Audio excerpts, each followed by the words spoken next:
Charles Fraser. The Witch of Baker Street. The Adventures of the Elderly Sherlock Holmes. Episode 4. Based on the characters by Sir Arthur Conan Doyle. A Go audio production. And you're absolutely certain you'll manage with the three of them? Alice gave little Emma one last kiss before casting a final scrutinising look at Holmes. Of course, don't worry at all.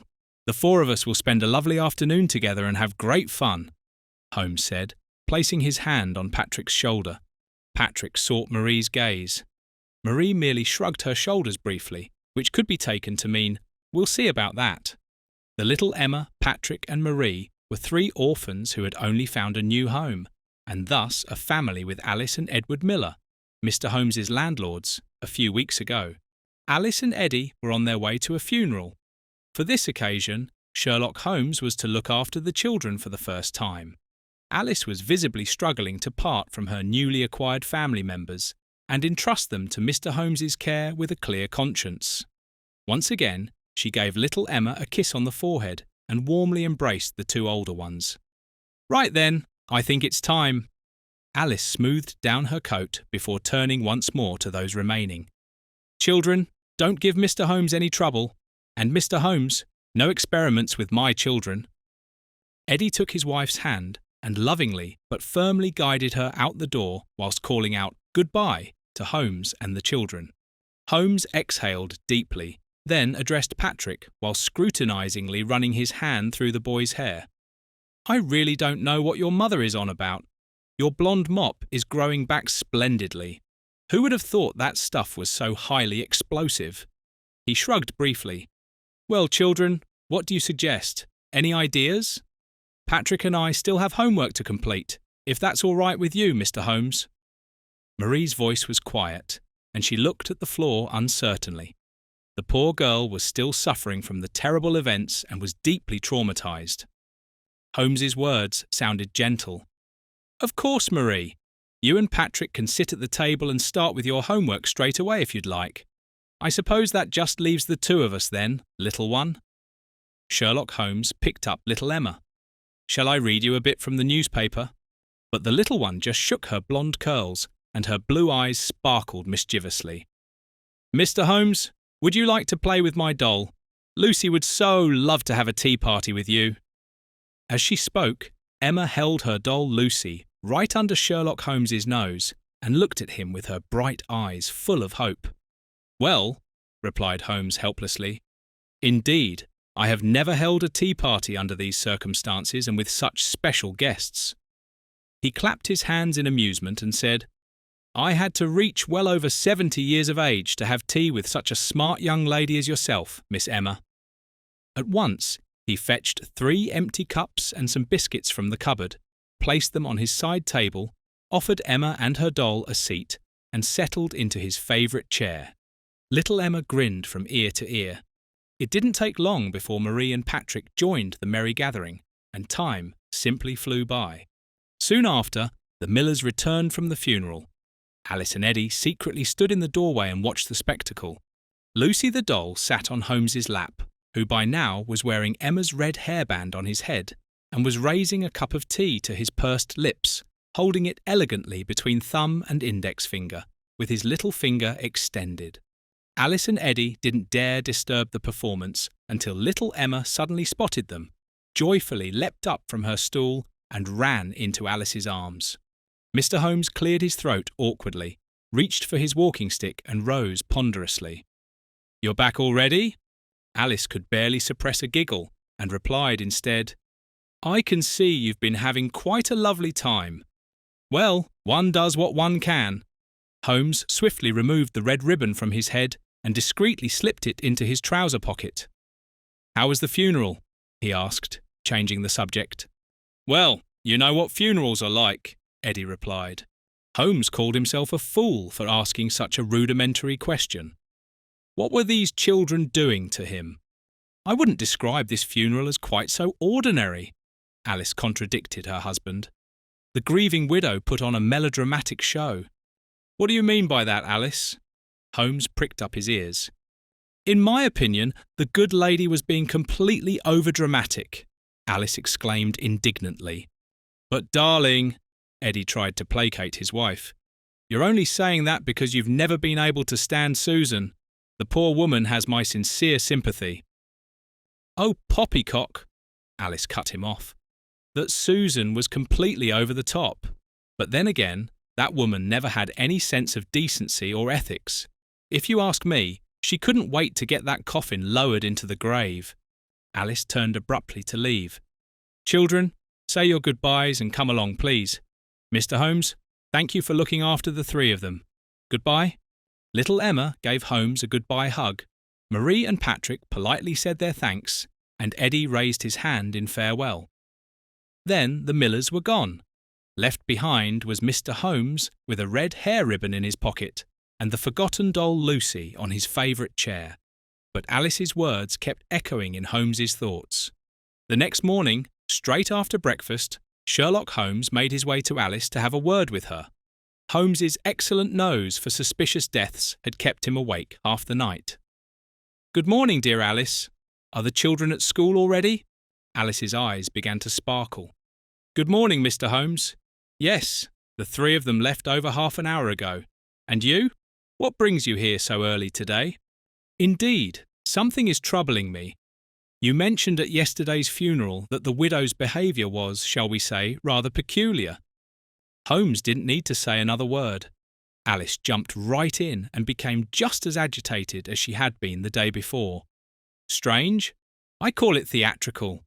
After that completely over-the-top performance, I don't believe her grieving widow act for a moment.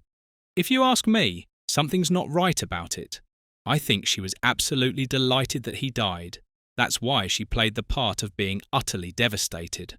Holmes asked further, "How well did you know the late Mr. Buntler and his wife?" Alice snorted with contempt. "Susan, or Mrs. Buntler, I've known since my school days. Even back then, she always wanted to be better than the rest of us. She was superficial, snobbish and mean, although heaven knows she had no reason to be. After all, she was just as ordinary as the rest of us. Just a normal girl whose family had to watch every penny, but otherwise wanted for nothing. Her older sister had exactly the same character. I've forgotten her name. I only know that back then, I believe she wasn't even 20. She apparently made quite a good match and emigrated to Costa Rica." "Do you know how she met the man?" Holmes wanted to know. "Susan always boasted that a wealthy gentleman saw her sister by the roadside and instantly fell immortally in love with her beauty. In truth, she ran straight in front of his carriage. As far as I know, this good catch was twice the age of Susan's sister. So both sisters' wish to be something better was fulfilled. Theodore Buntler was a very wealthy man. Alice, do you also know how your school friend met Mr. Buntler? Susan was apparently his secretary. What more can I say about that? Who can understand men? As far as I know, Mr. Buntler was quite a nice chap." Sherlock Holmes nodded. "You're quite right, Alice. Although I only knew Theodore Buntler superficially, he always had a pleasant, sincere manner about him. It's a terrible shame about the man." Alice nodded and asked, "He died of a heart attack, didn't he?" "That's what I heard too," Holmes confirmed. Mr. Buntler wasn't even 50 years old, and, as far as I know, he didn't indulge in any vices." "Surely you don't think—" Alice burst out. No, I don't believe anything." Holmes waved off. "I'm merely laying out the facts and apparently thinking aloud." Holmes winked at Alice. "I believe I shall indeed express my personal condolences to the grieving widow Buntler, especially since I was also an acquaintance of her late husband. Please excuse the interruption, Mrs. Buntler. My name is Sherlock Holmes. I was an acquaintance of your husband." Holmes rose from the chair the housemaid had assigned him before she went to inform the widow that she had a visitor. Holmes took his walking stick in his left hand and extended his right to Mrs. Buntler. "Allow me to express my sincere condolences and sympathy for your loss." Susan Buntler nodded approvingly and gestured for Holmes to sit down again.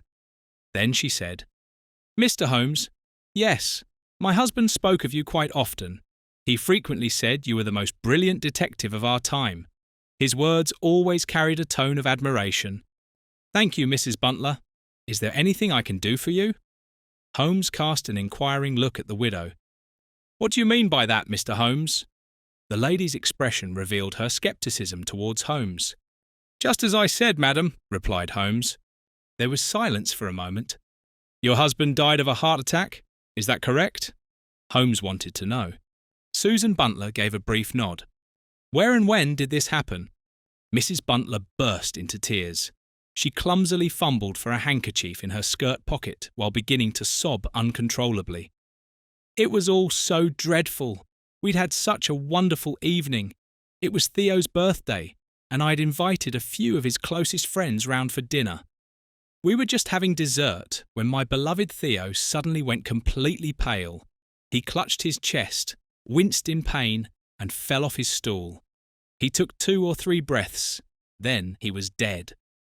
Mrs. Butler wept uncontrollably, and her voice rose down a bit. Shrill shriek. After all, he still wanted to get some information from the widow.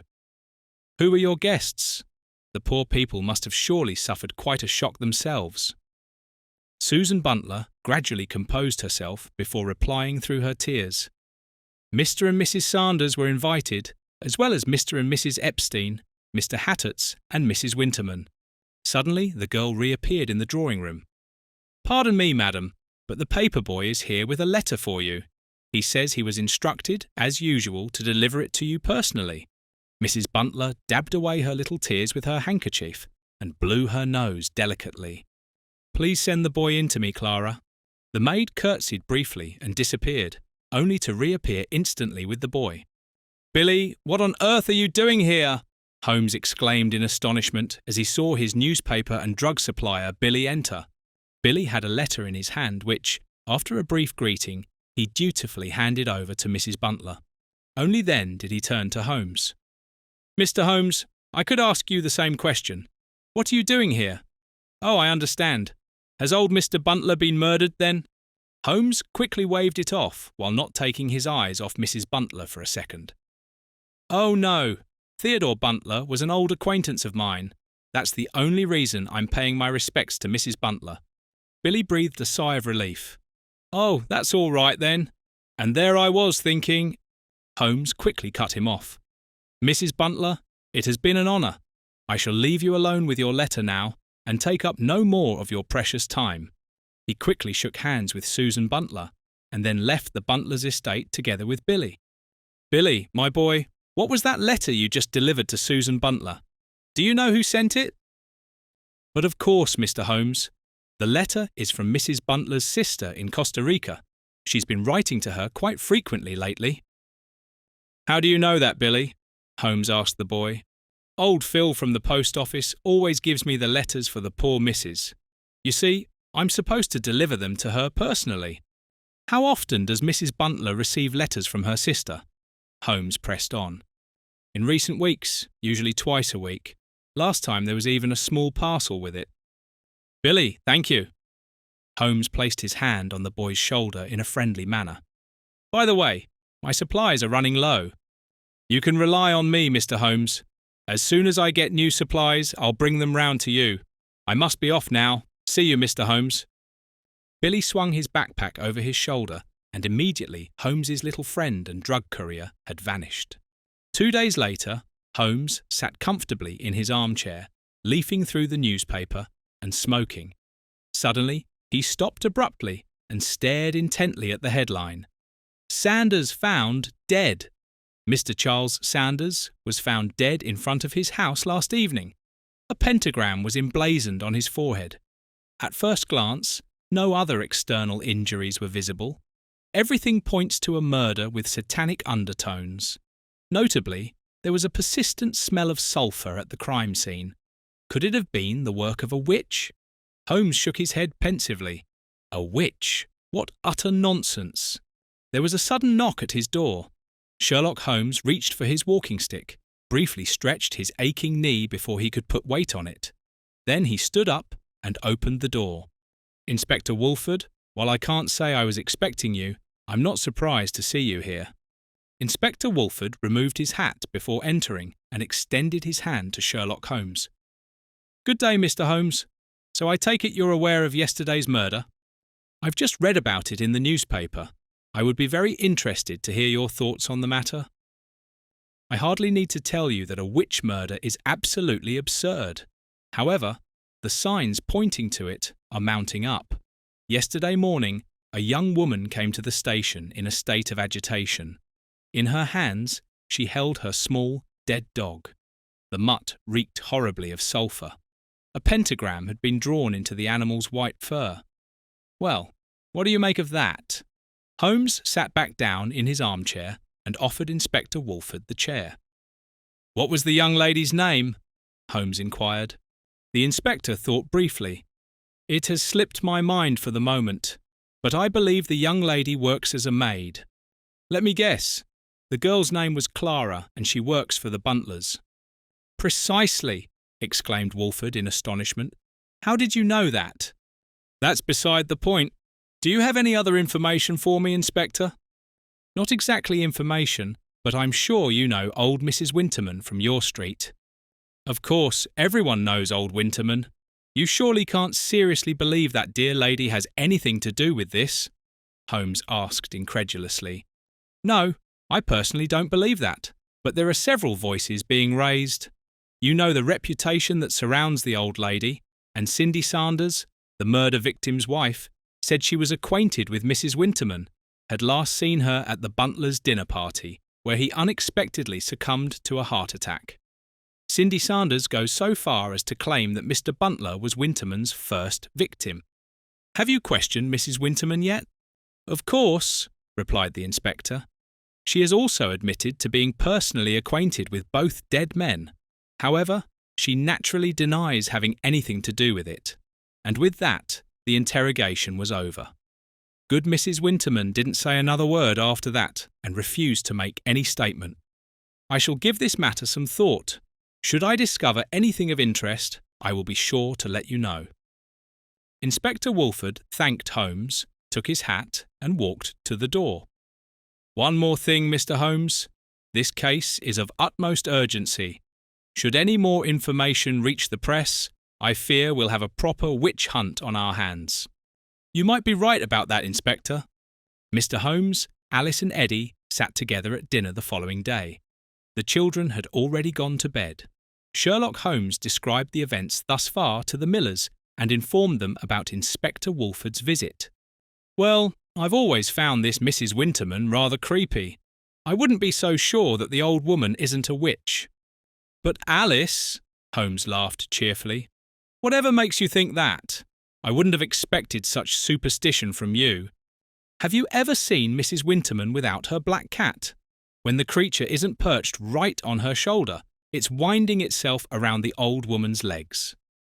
"That's proof enough. You're absolutely right," Eddie teased his Alice, and both men laughed heartily. "Go ahead and laugh. But Mrs. Warner from across the street told me today that Mrs. Smith, who's the direct neighbour of old Winterman, told her that this morning there were 6 dead black birds lying in front of the witch's house." Holmes cleared his throat. "I shall pay Mrs. Winterman a visit tomorrow."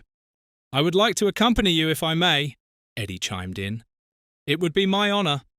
At around 10 in the morning, Sherlock Holmes and Eddie Miller arrived at the house of the so-called witch. Admittedly, with its black shutters and overgrown garden, the small building didn't look particularly inviting. The little house seemed almost as if it was surrounded by a gloomy aura. "Seems someone's already paid a visit today," Holmes remarked sarcastically, pointing at several rotten eggs that had been thrown against the front door. "What's this?" Eddie picked up a small bunch of herbs. He held the bundle under Holmes's nose. Sherlock Holmes took a brief sniff before responding. "Without a doubt, that's St. John's wort. It's considered a protective herb and was particularly used in the Middle Ages for exorcising the devil." Eddie took the bundle back from Holmes and tucked it into his breast pocket. "Just in case." Sherlock Holmes smirked and said, "Come along, Eddie, let's get to it." But before the two men could knock on the front door, it was already being opened, and Mrs. Winterman was there waiting for them. "Good morning, gentlemen. You're late. I had expected you at an earlier hour." Holmes and Eddie looked at each other in surprise. Meanwhile, Mrs. Winterman stepped aside and beckoned them both to enter. Mrs. Winterman was quite a sight to behold. Despite her small stature, slight frame and advanced age, the woman possessed a presence that practically drew one under her spell. She wore a colourful, long, flowing skirt and a plain linen blouse. Her brown hair, streaked with occasional silver strands, was loosely tied in a bun at the nape of her neck. Mrs. Winterman must have been in her early 70s, and yet her hair was still predominantly chestnut brown. How on earth was that possible? "Please do follow me to the kitchen." Mrs. Winterman smiled charmingly at Holmes and Eddie, revealing a brilliantly white, complete set of teeth. On the kitchen table stood cups with a pot of tea. "Mrs. Winterman, how did you know we would be visiting you today?" Eddie spoke up. The old lady smiled again. "Oh, Mr. Miller, you know, if you had lived here in Baker Street as long as I have, I've known Mr. Holmes for decades. You are a true master detective." Mrs. Winterman's engaging smile was directed straight at Holmes. "After Theodore Butler's death, at whose dinner I was a guest, after Charles Sanders's murder, the dead animals found with painted pentagrams, and my reputation as the Witch of Baker Street preceding me, it was only a matter of time before you would show up at my door. Am I right, Mr. Holmes?" "I can only agree with that." This time, it was Holmes's turn to give the old lady a smile. "May I ask why you were invited to Theodore Butler's dinner?" Holmes wanted to know. "You see, Theo and I have known each other for a very long time. I was his nanny back in the day. Since then, we've shared a close friendship. I must admit, I was rather surprised that his wife Susan invited me to his birthday party." "Why, if you'll permit me the question?" "Susan can't stand me. To put it quite bluntly, the Butlers have a certain standing in this town, are very wealthy. An acquaintance with an old witch doesn't quite fit that image. She's presumably worried about her reputation, for one thing. For another, I dare say a certain jealousy might play a part. Theo confides in me. Susan, as his wife, cannot claim the same." "So you're suggesting that the Butlers' marriage wasn't harmonious?" Holmes probed. "Theo wanted to leave his wife. Susan had always been fixated on money and power. The two of them barely spoke to each other anymore, and when they did, they would argue. Theo visited me just 3 weeks ago when he told me all this. He sat in your chair, Mr. Miller." A veiled look came over Mrs. Winterman's face, as if she could see Theodore Butler sitting there in the chair instead of Eddie Miller. "There's only one thing that puzzles me, if your statement is true. Why did Susan Butler then host a birthday dinner for her husband?" Holmes's question snapped the old lady out of her reminiscing thoughts. Her gaze cleared, then she answered, "To be honest, I initially wondered about that myself. However, the dinner was remarkably harmonious. I almost believe Susan and Theo had talked things through and were giving their marriage another chance. That's how it appeared, at least. Sadly, I couldn't confirm this or ask Theo about it afterwards. He died right before my eyes." She lowered her gaze sorrowfully. "Mrs. Winterman, are you home?" The voice of a young girl suddenly echoed through the room, causing Holmes, Eddie, and the elderly lady to prick up their ears. Swiftly, as if she were 30 years younger, Mrs. Winterman hurried towards the voice. Hardly had the old lady left the kitchen when a coal-black cat strutted through the door, jumped onto the kitchen table, sat down in the middle of it, and seemed to observe the two men. "Mr. Holmes, what's all this about?"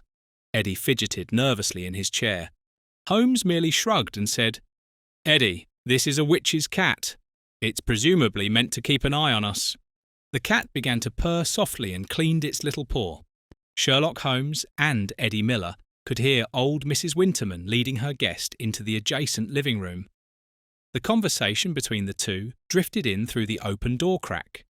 "Here, my dear, get your beloved to drink a little of this. Take a few sips yourself as well. I promise you, it won't take long before the two of you are a couple." "Oh, Mrs. Winterman, I am truly indebted to you. I can hardly wait. Oh, how excited I am. I shall return and tell you all about it." "Do that, my child, and now make sure you get to your beloved quickly. The potion works best when consumed freshly prepared." All the best, and goodbye." Eddie pricked up his ears. Suddenly his face turned ashen. "My dear fellow, what is the matter?" Holmes inquired with concern. "But did you not hear that just now? The old woman truly is a witch. She just gave the young girl a love potion. I was certain the rumours about this old lady were nothing but nonsense." "Oh, come now, Eddie. You're still young after all. You of all people should understand. What's there to object to about a bit of love?" Mrs. Winterman came back through the door and sat down again with the two men. The cat leapt straight from the table onto the old woman's shoulder and remained perched there. "I hope Zorro kept you good company in the meantime?" asked the old woman. "Zorro?" Eddie couldn't believe it. "Your cat is really called Zorro? The Black Avenger? That's quite a good name for a tomcat, don't you think? By the way, you don't look well at all. Do have a few more sips of tea." Mrs. Winterman poured Eddie another cup, but he didn't dare to even touch it. Holmes, on the other hand, emptied his cup in one gulp and asked for another serving. "So you've just made a young girl incredibly happy," Holmes noted with amusement. "Yes, I believe I have. Oh, these young things. It's always true love." "What exactly did you give her?" Holmes wanted to know. "Nothing special. I brewed her an aphrodisiac from a few ingredients. The first ingredient is always water." Mrs. Winterman winked at Holmes. "Anise and cinnamon for love and passion, pomegranate for increasing desire, elder for new beginnings and the promise of love, clover, because one can always use some luck, some lovage, also known as love parsley, lime blossom honey to bind the souls together, patchouli for sensuality. I left out the rice for fertility, as the girl is still rather young." "And that actually works?" Eddie suddenly became curious. "Would you like to try some, Mr. Miller?" Eddie waved it away. "Yes, it works, if for no other reason than because the girl is convinced it will work. And don't underestimate the power and strength of plants and nature. Besides, I know that the boy the girl is in love with quite fancies her. Only without the potion, she probably wouldn't have dared to take the initiative. And you men are naturally rather slow and dim-witted in such matters." Sherlock Holmes reached for his cane and rose. "Dear Mrs. Winterman, it has been an honour to be your guest today." He respectfully shook the old lady's hand. Eddie also stood up and seemed visibly relieved to be leaving the witch's house soon. "Mrs. Winterman, thank you for the tea." The old witch gave Eddie her knowing smile again and said to him, "If you should change your mind about the love potion, I'd be more than happy to brew one for you." Sherlock Holmes spent the evening with Alice and Eddie again. Eddie told the curious Alice everything down to the smallest detail. "So it's true after all, she is a witch," Alice blurted out. "Mrs. Winterman?" Everyone turned around in shock. Inspector Wolfford was standing in the doorway. "I apologise for the interruption. I knocked first at Mr. Holmes's, then at your door. You didn't hear me, but I could hear you speaking quietly, so I took the liberty of coming in." "You don't need to apologise, Mr. Wolfford. Do come in and join us," Eddie invited the inspector. Inspector Wolfford hesitated for a moment and glanced somewhat uncertainly at Sherlock Holmes. "Do you have news for me?" inquired Holmes. "Please take a seat, Inspector. Alice and Eddie are aware of the matter." "Alice and Eddie Watson," Inspector Wolfford joked. And in that very moment he regretted his thoughtless remark. Holmes looked as if he had just been run over by a four-horse carriage. Watson's name hit him completely unexpectedly out of nowhere and threw him off balance. "Mr. Holmes, I do apologise. I didn't mean it like that. It was very foolish of me." "It's all right. It's all right. Please, Inspector, what can I do for you?" Holmes appeared to have regained his composure and showed no further signs of distress. "Susan Buntler came to see me at the station today. She says she no longer believes that her beloved Theodore succumbed to a heart attack, but rather accuses Mrs. Winterman of murdering her husband." "That's a bit rich," Holmes burst out. Mrs. Winterman was a guest at her house during the aforementioned dinner for Mr. Buntler's birthday, as was the murdered Mr. Sanders. According to her, everything points to Mrs. Winterman. "What do you make of it, Inspector?" "I'm not quite sure. I must confess, I'm still in the dark." Much evidence points against Mrs. Winterman as the perpetrator, but I still lack a convincing motive."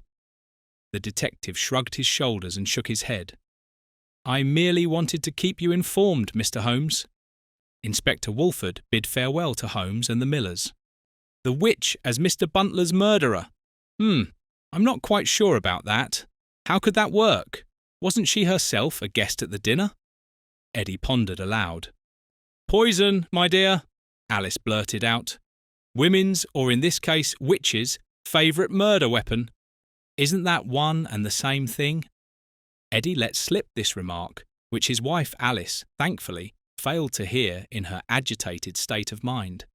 "I believe you are absolutely spot on there, dearest Alice," Holmes stated. "But how?" Eddie seemed unconvinced by this idea. "And it just occurred to me, we haven't even asked Mrs. Winterman if she has an alibi for the night Mr. Butler was murdered." "That's not necessary either." "What do you mean by that, Mr. Holmes?"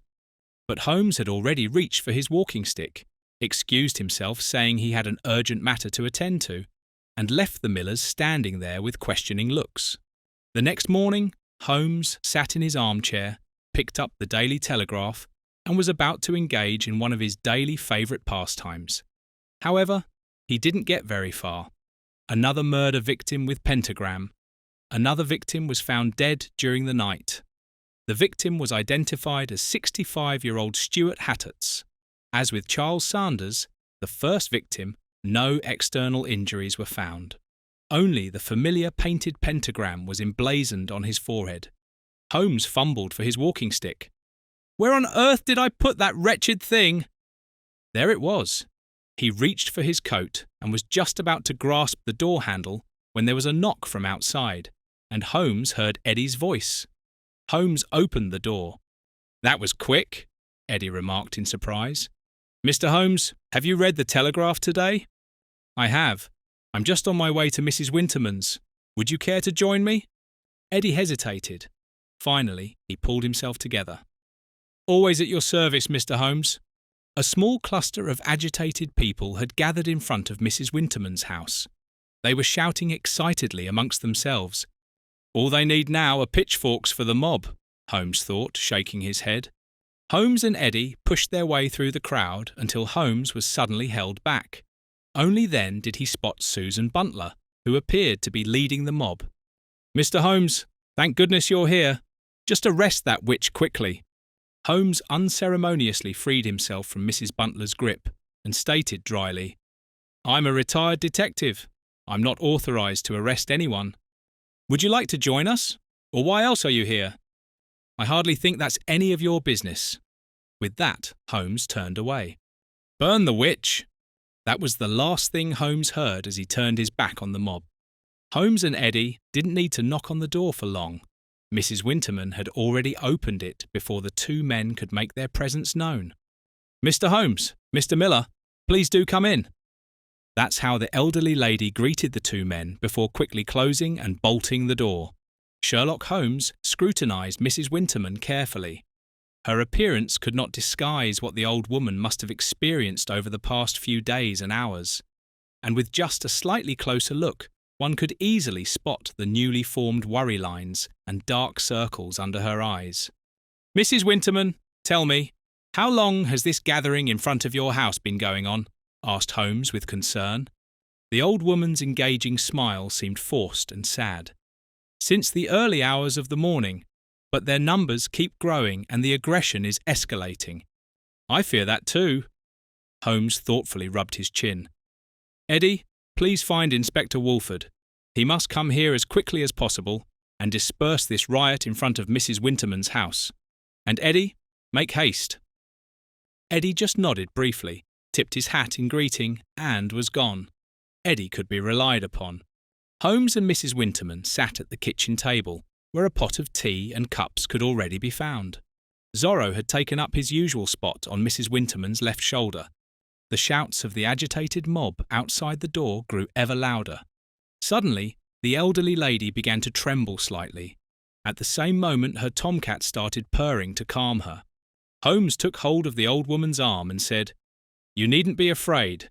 It won't be long before Eddie arrives with Inspector Wolfford. And in the meantime, I'm here too. And anyone," Holmes swung his walking stick through the air, "would have to get past this first." Mrs. Winterman forced herself to smile, though she didn't seem to manage it. "You know," her voice sounded strained, "I never thought that I too would ever find myself at this point." "What do you mean by that?" "My great-great-great-grandmother Winnie was burnt at the stake as a witch back then. I grew up with this story. While other children were afraid of the bogeyman, I was afraid of the pyre." "Would you like to tell me about it?" asked Holmes. "Mr. Holmes, this story is part of my family chronicle. It has never been discussed with anyone outside the family, but I don't want it to be forgotten either, which is why I want to tell you about the events that took place back then." The old woman took another sip of tea and pulled her shawl tighter around her shivering body. "My great-great-great-grandmother Winnie grew up during the witch hunts.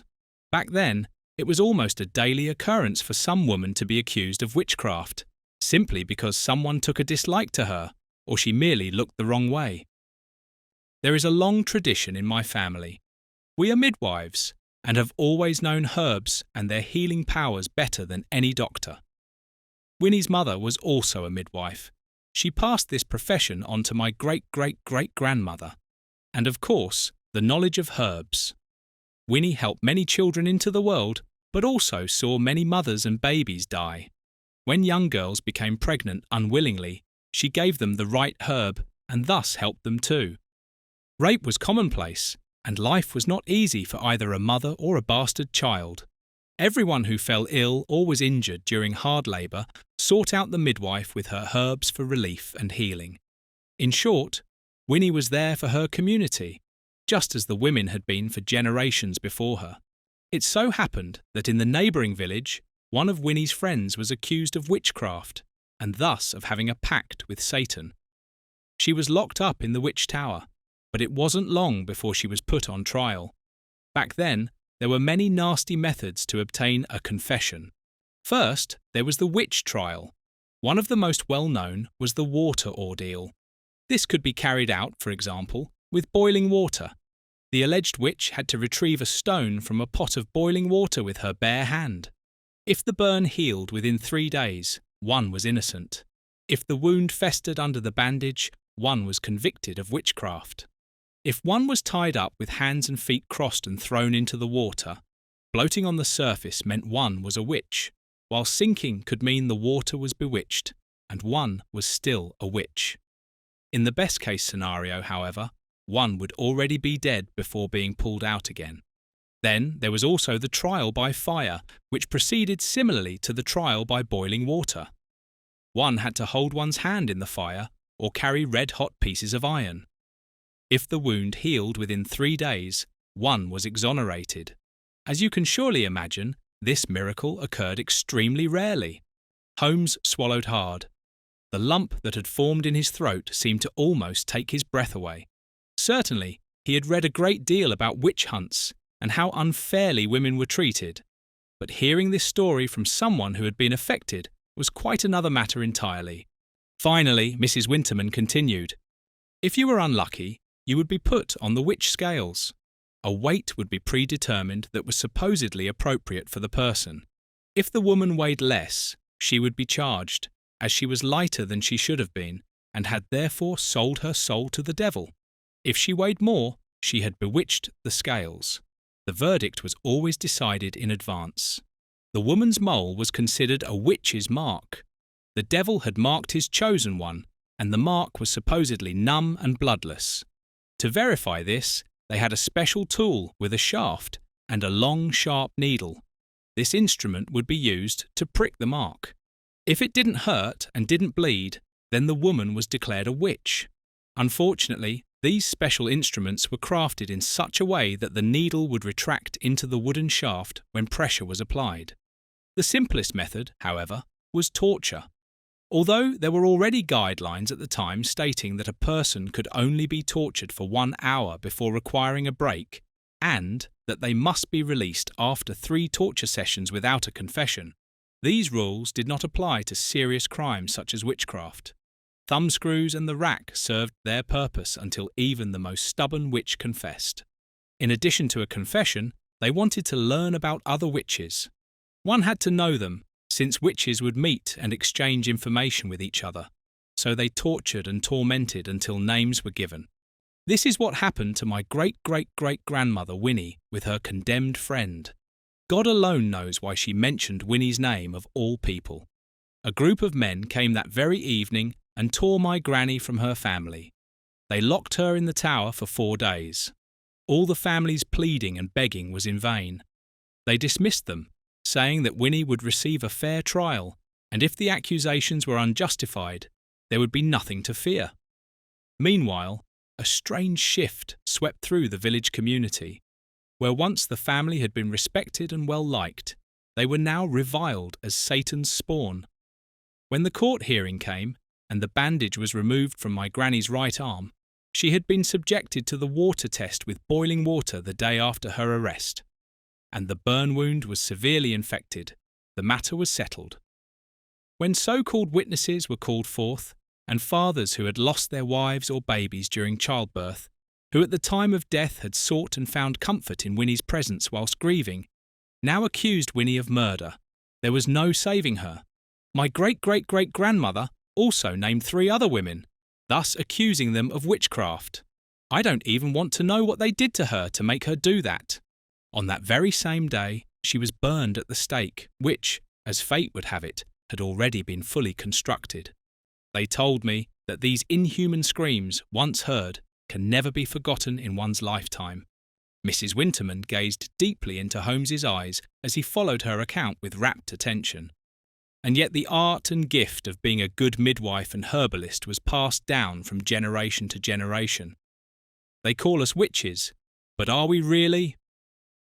Holmes and Mrs. Winterman were suddenly torn from their intimate conversation. Eddie and Inspector Wolfford knocked at the door and entered. "Good thing you sent for me, Mr. Holmes. It's an absolute circus out there. My men are currently tasked with dispersing the crowd and taking anyone who resists into custody." "Very good. But, Inspector," said Holmes, "what do you suggest regarding Mrs. Winterman? After what happened today, we simply cannot leave her here alone and unprotected." "I completely agree with you, Mr. Holmes. I suggest I take Mrs. Winterman to stay temporarily with relatives or acquaintances for her safety." The elderly lady appeared visibly relieved by the offer and disappeared briefly to pack a few things. "Mr. Holmes, do you have any new findings for me?" Inspector Wolfford asked Sherlock Holmes. "Nothing conclusive, Inspector, but I'm working on it." Inspector Wolfford had clearly hoped for something else. "Very well. Then I shall first take Mrs. Winterman to the station and question her again. As mentioned before, the evidence points to her and the noose is gradually tightening. The citizens of London are demanding a culprit and a verdict."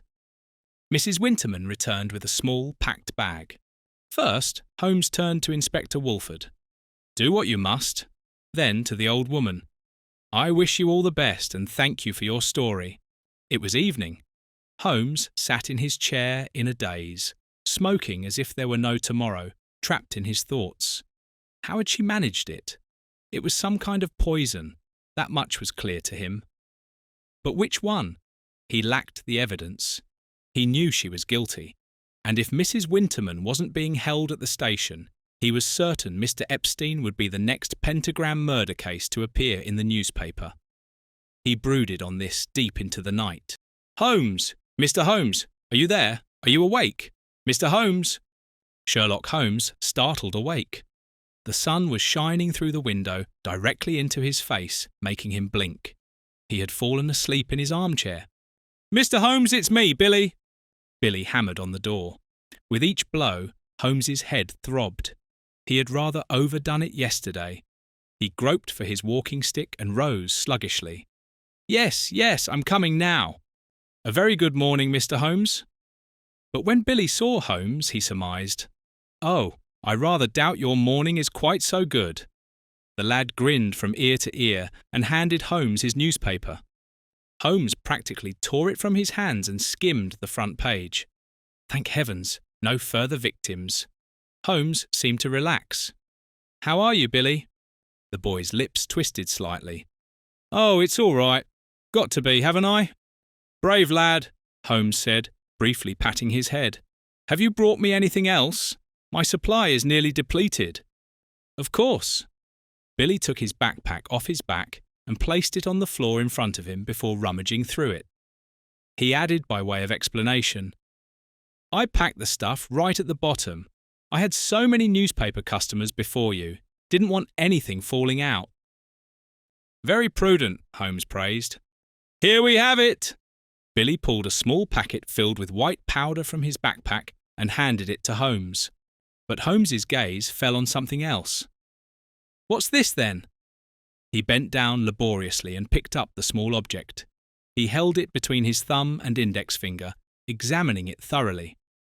A dark-coloured round thing about 1/2 an inch in size was the object of his interest. Billy, where did you get this from? The boy stepped closer and examined the small object more carefully. Oh, that! A few of those fell out of the package I delivered. Must have had a leak, or didn't quite survive the long journey intact. Billy shrugged indifferently. Do you still remember who you delivered the package to and who sent it? Asked Holmes nervously. But Mr. Holmes, I've already told you that I deliver Mrs. Buntler's post from her sister in Costa Rica. Eureka! Holmes leapt into the air with joy and landed painfully on his injured knee. Never mind, there was no time for that now. He grabbed his coat and was about to rush out when he paused once more. Billy, may I keep this? He pointed to the object in his hand. Billy nodded his head in bewilderment, and with that, Holmes was out the door. Mrs. Buntler, thank you for receiving me again without prior notice. Holmes found Susan Buntler in the drawing room. She stood in front of the open fireplace, holding a whisky glass and staring into the flames. Slowly, she turned around and looked directly at Holmes with ice-cold eyes. Tell me about the old witch. I heard she was arrested just yesterday. You must have misunderstood something. Mrs. Winterman was only questioned one more time. Then Inspector Wolfford personally escorted her to stay with relatives. I wasn't aware of that, replied Susan Buntler in a steely voice. I believe you, because otherwise Mr. Epstein would likely have met his death tonight. Isn't that right? Holmes needled. I don't understand what you mean by that. Susan Buntler turned around again, took the whisky decanter from the mantelpiece, and poured herself a generous measure. Would you like one too? I must decline. Tell me, Mrs. Buntler, did my first visit prompt you to change your tactics and set Plan B in motion? Sherlock Holmes looked challengingly at the widow. Mr. Holmes, I'm afraid I can't quite follow you. You're speaking in riddles. Oh, you're usually such a clever one. But unfortunately, you haven't thought your plan through completely. Did you know that the pentagram is a protective symbol of witches? I hardly think a witch who would commit murder would leave such a mark on their victims. Had it been a Druiden's foot, a pentagram standing on one point, then the matter would be quite different. And why are you telling me all this? Susan Buntler grew visibly more nervous. She kept sipping at her drink incessantly. As you wish. Let's start from the very beginning. You and your husband Theodore had been having serious disagreements for quite some time. Your marriage was on the brink of collapse. This was a situation you had to prevent at all costs. You had become far too accustomed to the luxury and social standing. After all, you'd been striving for this since childhood. How convenient to have a sister to whom one can confide worries and troubles, and who offers help and advice all the way from Costa Rica. Thus, some time ago, you received a package brimming with lima beans. To be precise, this one. Holmes held up the small bean triumphantly, the one he had taken from Billy's pocket. Properly prepared and cooked, it's a delicacy. Raw, however, even in very small amounts, it's absolutely lethal. Susan Buntler gasped for air, but Holmes continued unperturbed. So you put on a brave face and hosted a birthday dinner for your supposedly beloved husband. You mixed in a sufficient amount of the beans, and lo and behold, your plan worked. The poor man was dead, having succumbed to an apparent heart attack, and you became the grieving, wealthy widow. Should any doubts arise about the heart attack, well, that's why you calculatingly invited Mrs. Winterman, despite despising her with every fibre of your being, as she was well known for being a herb witch. Witch? Herb witch? What's the difference there? Here a murder, there a murder, a pentagram as a witch's symbol, and suddenly the perfect connection to your birthday dinner was established. Who cared that poor Mrs. Winterman actually lacked a proper motive? A few dead birds and cats, and the easily manipulated, revenge-thirsty mob demands a culprit. Voila, almost perfect, but only almost. Mrs. Buntler breathed heavily, her hand clenched around the whisky glass. You can't prove anything. It's all far-fetched. Pure speculation. Nobody will ever believe this outrageous pack of lies. Susan Buntler spun around. She screamed hysterically. Then, with her left arm, she knocked over the decanter on the mantelpiece, filled with high-proof alcohol. Holmes watched the vessel fall almost in slow motion, yet he stood rigid as the glass shattered in the open fireplace, and an enormous flash of flame caught Susan Buntler's dress. Horrified, she stared with wide eyes at her skirt engulfed in flames. The fear of death was written across her face as she screamed for help, rolling on the floor. But it was too late. The flames spread too quickly, accelerated by the alcohol, and caught her blouse. Soon after, her hair burst into bright flames. Holmes recalled Mrs. Winterman's words. They told me that these inhuman screams, once heard, can never be forgotten in one's lifetime. Now the real witch was burning. You were listening to Charles Fraser, The Witch of Baker Street. The Adventures of the Elderly Sherlock Holmes. Episode 4. Based on the characters by Sir Arthur Conan Doyle. A Go audio production.